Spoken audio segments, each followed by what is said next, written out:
Baik, itu dia rangkuman mukadimah untuk kita berikan gambaran tentang 3D ini yang dangerous, difficult, dirty.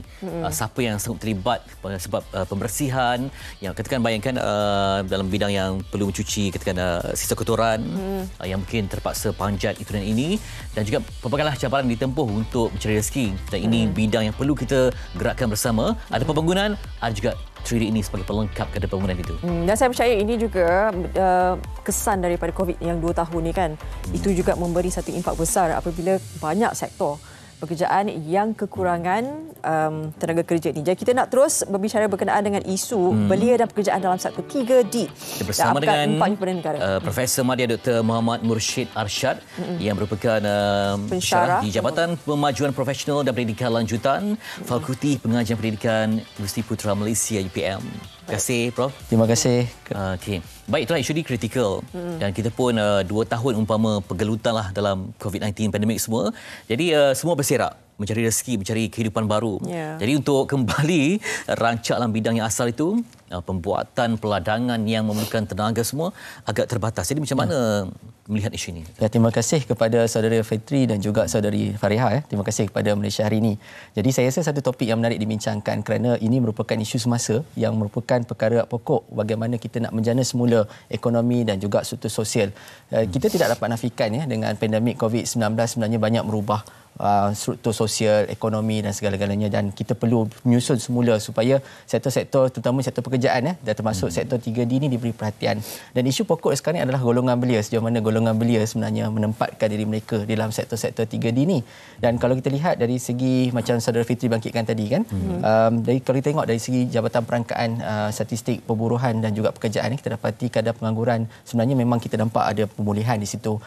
Jadi kalau dibandingkan pada tahun 2020 waktu mula kita melalui fasa Perintah Kawalan Pergerakan pada Mei 2020, waktu itu saya ingat 5.3% kadar pengangguran. Hampir 800,000 lebih pengangguran waktu itu. Tapi alhamdulillah bila kita lihat pada bulan Mei 2022, setelah 2 tahun kita lalui fasa ini, kadar pengangguran dah turun ke 3.9% kan. Jadi waktu itu kita lihat lebih kurang dalam 637,000 lebih kuranglah kadar pengangguran. Dan itu sebenarnya menjadikan satu indikator sebenarnya kita perlu menyusun supaya lebih ramai lagi rakyat Malaysia terutamanya mendapatkan peluang pekerjaan, dan salah satunya adalah sektor 3D inilah. Menarik dia bila kita tengok fakta untuk golongan belia misalnya kan, kadar pengangguran belia sebenarnya memang kita nampak merosot 7.4%. Tapi sebenarnya masih lagi tinggi. Lebih kurang 430,000 lebih kurang golongan belia masih lagi menganggur. Jadi inilah sebenarnya yang kita boleh bawa untuk kita masukkan golongan belia ni ke sektor-sektor yang memerlukan, sebagai contoh sektor 3D ni. Ini sebenarnya peranan kita lah untuk kita menjenamakan semula lah sebenarnya sektor 3 ni supaya tidak nampak pekerjaan ini sebagai pekerjaan yang tidak sesuai, pekerjaan yang tidak popular, tak glamour kan orang kata kan. Jadi kita perlu nampak supaya sektor-sektor ni dilihat sebagai sektor pilihan kepada golongan belia terutamanya untuk diceburi. Baik, bila doktor cakap perlunya penjenamaan semula, kita nak penjenamaan semula ni kadang-kadang usaha tu kena lebih sikit kan. Maknanya kita tahu golongan belia ni usianya berapa dan sebagaimana, dan juga kelayakan serta kalau kita bekerja kita nak mencari rezeki. Belum mencari rezeki itu tangga gaji, bayaran yang diberikan. Jadi itu nanti saya akan sentuh berkenaan tu sebab kita sebenarnya ada seorang lagi tetamu tapi tidak berada di studio. Kita di gambaran sebenarnya berada di ladang. Cik Muhammad Nasruddin Mat Nasir, pengusaha ladang kelapa sawit dan juga kontraktor binaan yang mana dah lebih 20 tahun terlibat dalam bidang ni. Assalamualaikum Cik Din. Waalaikumsalam warahmatullahi. Itu dia kehijauan tu di Jengka ya. Ya. Pengalaman lebih 20 tahun mengusahakan ladang kelapa sawit. Saya pasti pengalaman itu cukup kukuh untuk memperkatakan berkenaan isu ini, terutamanya pekerja-pekerja belia. Mungkin Cik Nasruddin sendiri sebagai pengusaha ladang kelapa sawit ini ada pengalaman bagaimana menguruskan, mengendalikan pekerja-pekerja belia ni. Bagaimana melihat semangat juang mereka, ada tak yang berminat? Pada pandangan saya lah selama saya menceburi bidang ni, kalau kita lihat sekarang ni memang kita suka nak mendapatkan generasi baru untuk melibatkan diri dalam sektor peladangan ini. Ini disebabkan penjenamaan, pada saya rebranding perkataan buruh tu agak tidak sinonim dengan generasi baru sekarang. Kalau kita sebut buruh, jadi siapa nak buat menantu dengan buruh kan? Jadi kalau boleh kita ubah persepsi dan perkataan pekerja ladang ni kepada satu penyenamaan yang lebih profesional lah. Sebab kalau nak dibandingkan, kalau saya punya budak yang betul-betul bekerja, income dia boleh melebihi daripada pendapatan orang yang ada diploma dan degree. Tapi beliau kena komit. Beliau kena berusaha bersungguh-sungguh lah. Kalau kita lihat, memang pendapatan dia boleh mencecah hampir 3-4 ribu sebulan kalau dia betul-betul bekerja lah. Itu saya rasa pandangan saya mengharapkan supaya kerajaan dan juga semua agensi yang terlibat memberi ruang kepada mereka-mereka ni dengan berbagai benefit, kemudahan dan penyenamaan yang baik. Contohnya macam lepas saya SPM, bila kita cakap terlibat dalam ladang, dia kata jadi buruh, tak nak. Padahal income dia lebih banyak daripada pegawai yang jaga ladang tu sendiri kalau saya lah. Baik, Cik Din. Jadi dalam tempoh bertahun ni kan, macam mana Cik Din melihat, yalah, mungkin ada pekerja yang datang dan pergi. Macam mana tahap kesetiaan mereka setelah dapat, dah tengok peluang demi peluang yang ada. Sebab seorang bila sebut kerja ni, dia nak berkembang maju, peningkatan dalam kerjaya. Jadi dalam bidang ini, macam mana mereka melihat perkara itu? Supaya nanti, sebab makin tua kan, mereka fizikal makin tak kuat seperti dulu. Jadi perlu ada kestabilan juga tu, macam mana tu? Pengalaman saya, yang betul-betul berminat saja yang boleh bertahan. Sebab dalam masa yang sama, bila kita panggil dia buruh, dia akan cakap bahawasanya kerja ni macam nama tak berapa cantik lah kan. Jadi dia memohon kerja lain lepas tu. Jadi kebanyakan sektor peladangan ni kita tidak ada pekerja yang betul-betul kekal. Setia, kekal. Kebanyakannya dia touch and go. Baik. Okey, doktor, penjenamaan semula tu, itu antara perkataan ajaib juga tu.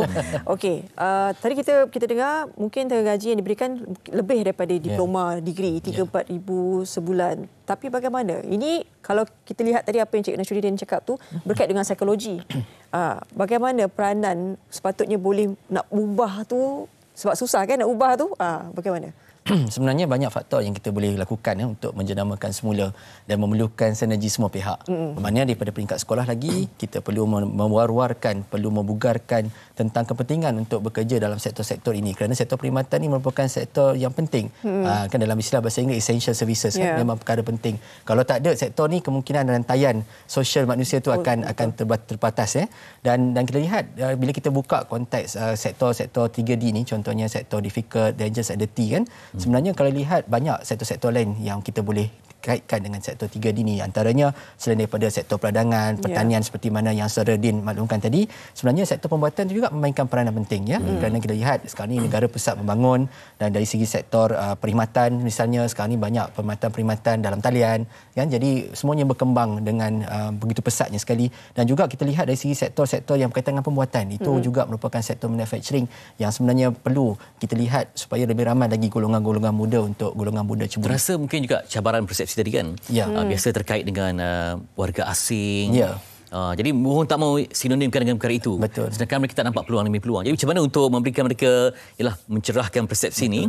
Mungkin ada kursus dulu ke, ataupun macam mana untuk diluaskan lagi ke untuk merakyatkan pekerjaan ini? Saya setuju dengan pandangan Tuan Fetri. Kalau lihat berdasarkan statistik, sebelum pandemik COVID-19, hampir 3 juta pekerjaan sektor ini pelopori oleh golongan warga asing. Sebenarnya bila selepas tempoh pandemik, sebenarnya adalah proses reset sebenarnya. Yang kita lihat adalah penglibatan golongan belia, terutama belia tempatan dalam sektor-sektor 3D ini.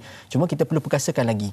Dan kita lihat kalau untuk menggalakkan lagi proses ini, selain daripada kadar gaji yang setimpal, kita nak juga supaya pekerjaan ini dilihat pekerjaan yang sebenarnya memberikan insentif yang lebih banyak kepada golongan muda. Sebagai contoh, dalam sektor peladangan, kita perlu lihat mungkin kita boleh sediakan rumah, elektrik, air yang disediakan kepada mereka jaga supaya kebajikan dapat kebajikan. Dan juga kita lihat dari segi sektor-sektor ini, kita perlu peluaskan dari segi perspektif mereka. Dan sebenarnya sekarang ni banyak-banyak sektor 3D sebenarnya kita boleh lakukan promosi secara dalam talian. Maknanya perkhidmatan-perkhidmatan tersebut kita boleh lakukan sepanjang masa, dan yang penting sekali ada kursus-kursus yang boleh menyediakan mereka. Sebab itu kita perlu lihat proses untuk upskilling, reskilling dan cross-skilling ini perlu berterusan. Dan tak mustahil kita boleh ke arah gitu. Sebab kita lihat negara-negara maju, contohnya di Switzerland, pekerjaan-pekerjaan seperti tukang pipe sebenarnya pekerjaan profesional. Mereka ada sijil dan mereka dibayar dengan gaji yang setimpal. Jadi mungkin sampai masanya di Malaysia kita dah ada pekerjaan-pekerjaan yang diberi pengiktirafan, dan pada masa sama juga mereka juga boleh melakukannya untuk menjana pendapatan sendiri. Bersedia atau tidak, saya rasa antara individu yang kita boleh tanya Cik Nasruddin sebab dia merupakan pengusaha ladang kelapa sawit dan juga kontraktor binaan ni. Jadi kita peranan majikan, peranan pemaju dan sebagainya. Saya rasa adakah benar-benar bersedia? Macam kita tahu kalau ambil warga asing bayaran dia murah kan dan sebagainya. Tapi bila kita nak ambil belia tempatan, bersediakah untuk menyediakan kerjaya ini sebagai satu lagi tahap profesional? Macam mana Cik Nasruddin melihat isu ni? Saya tertarik dengan kata-kata tadi bahawasanya perlu diberi benefit dan kemudahan kepada peserta-peserta yang menyertai bidang ni. Sebab mereka-mereka ni memang sangat memerlukan rumah, memerlukan pinjaman kenderaan dan sebagainya. Kalau kita mampu menyediakan kemudahan asas seperti bagaimana penjawat awam ada kemudahan tersebut, saya rasa belia boleh mencuba bidang ni kalau kita memberi peluang kepada mereka benefit yang macam itulah. Itu dia. Moga ada suntikan dana untuk majikan kan? Terkait dengan industri. Jadi Dr. rasa perlu ada transformasi yang betul-betul agresif untuk membina ini sebab ini melibatkan negara. Kita mahu lebih banyak anak belia menyumbang melalui sektor ini untuk negara. Betul. Saya setuju dengan pandangan Saudara Fitri sebab sebenarnya memerlukan komitmen semua pihak termasuk majikan. Sebagai contoh kan sektor pembinaan sekarang ni pun dah banyak guna teknologi moden kan. Kita boleh gunakan teknologi-teknologi berkenaan supaya anak-anak muda kita bila menceburi bidang tersebut, dia tak rasa pekerjaan itu berat, dia tak rasa pekerjaan itu susah. Sebenarnya benda tu kita boleh gunakan teknologi. Sebagai contoh sektor-sektor lain, perniagaan dan sebagainya, kita kan ada banyak penggunaan dalam talian kan. Jadi penggunaan mesin dan sebagainya. Jadi teknologi ini sebenarnya banyak membantu. Dengan adanya IoT, sebenarnya kita boleh gunakan dan itu memerlukan komitmen majikan. Dan paling penting sekali adalah bagaimana kita supaya nak membawa imej pekerjaan 3D kepada masyarakat. Supaya masyarakat merasakan bahawa sektor 3 ni sebenarnya tidaklah satu sektor yang tidak popular, tidaklah orang kata sektor yang tidak glamour. Sebenarnya sektor inilah yang merupakan asas untuk menggerakkan lagi pendapatan dan pada masa sama kita juga dapat menjana ekonomi negara. Itu dia, ekonomi negara yang berkembang dengan sinergi semua pihak ya. Terima kasih kepada Profesor Madya Dr. Muhammad Mursyid Arsyad dan juga terima kasih kepada Encik Nasruddin di Jengka Pahang kerana berkongsi dengan kami ya. Moga-moga semuanya dipermudahkan tugasan kalian di sana. Ya, Cik Din, antara pemangkin negara ni sebab membekalkan begitu banyak sekali sumbangan dari segi pekerja dan juga industri. Kita harapkan topik yang kita bawakan ni membuka matalah beberapa pihak yang boleh untuk melihat bagaimana ini antara kerja yang perlu diberi nafas baru dan menarik lebih ramai lagi golongan belia kita. Kalau tengok surat khabar semalam, isu kemahiran pun mungkin kena adalah. Perbanyakkan lagi. Dan majikan pun kenalah juga main peranan juga kan, bagi gaji tu elok sikit kan. Baru buka surat khabar tu kata kita ni 1,200 ada lagi gaji. Sampai 2,000. Gaji ni memanglah. Baik, kita dah berehat seketika.